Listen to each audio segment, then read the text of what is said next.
Alright guys, sa mapagpalang araw sa inyong lahat. Meron tayong isang reaction video dito sa Senate of the Philippines.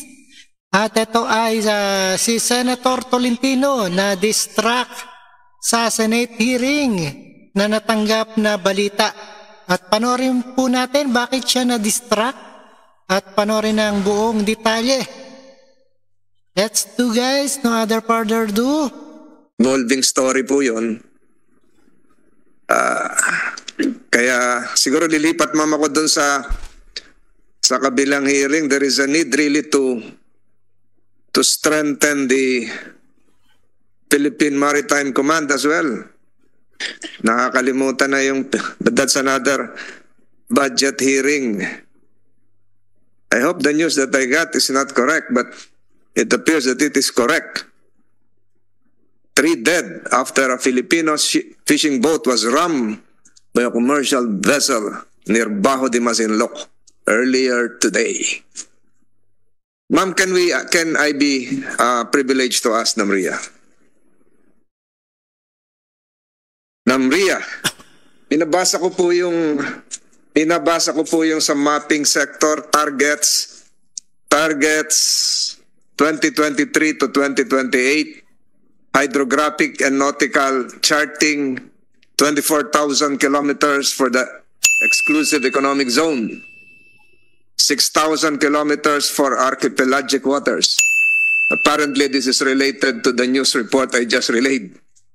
Kailan natin matatapos to? We're doing our best out of the...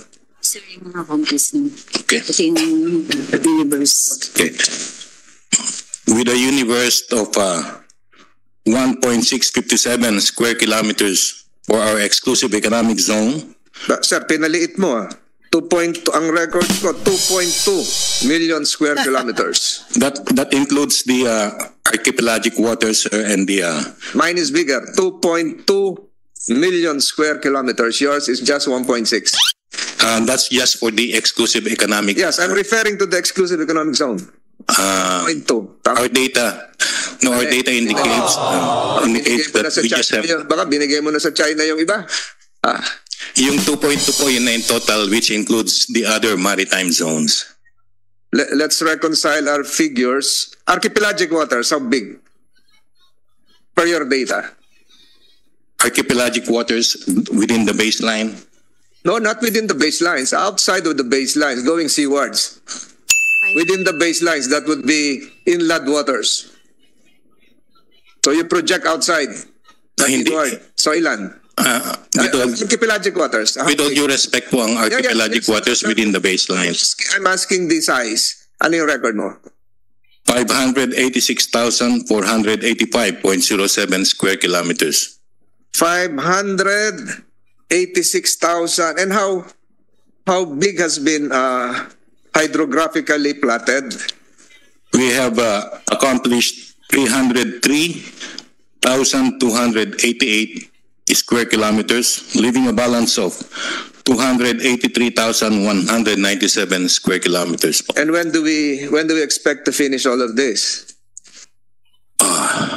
It depends on the funding. And then your Namria mapping targets would be from 2023 to 2028.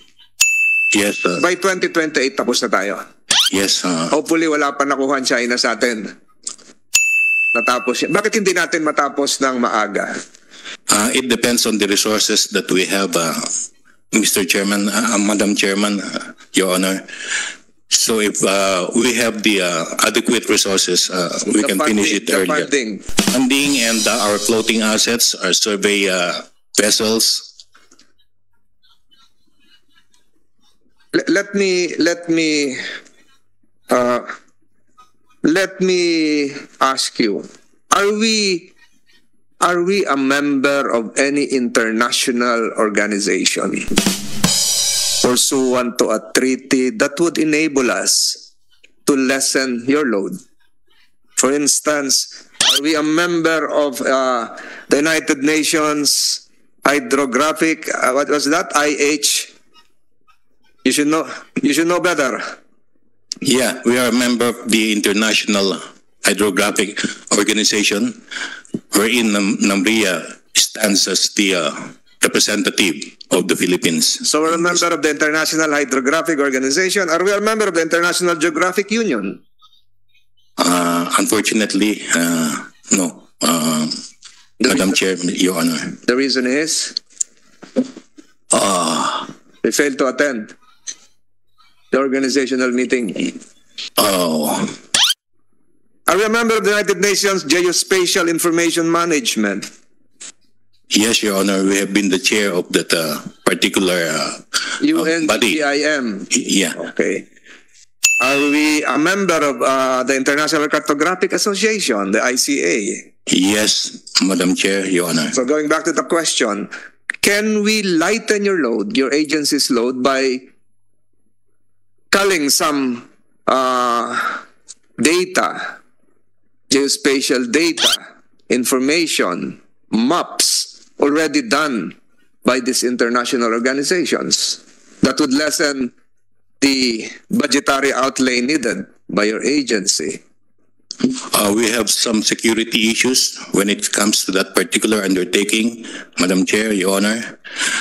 And in fact, as a matter of fact, all of these countries, outside countries, are buying the charts from us, and they're giving us some royalty share with that. Mike, tatagalogin ko na.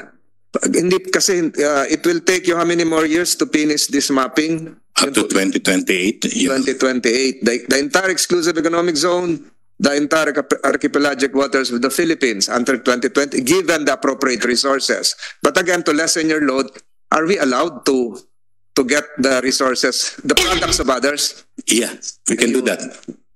So mababawasan yung gastos natin. In fact, we are doing that. Ayun. So in our defense of the Benham rice. So there's no need for more capital outlay, etc., etc. Satellite resources. Kasi nandun eh. Google Earth, for instance. Unfortunately, kasi sabi mo pwede. Pwede po, pero kailangan atin. There's a dearth of data. Hindi po kumpleto. Low ang resolution. Madami pong kulang na data. As I've said, in fact, sa ating nga sila umaasa for our data. So even the United Nations, as you now claim, would be lacking in terms of the data produced. Even with the IHO in place, satellites in place, we cannot secure data. Yes.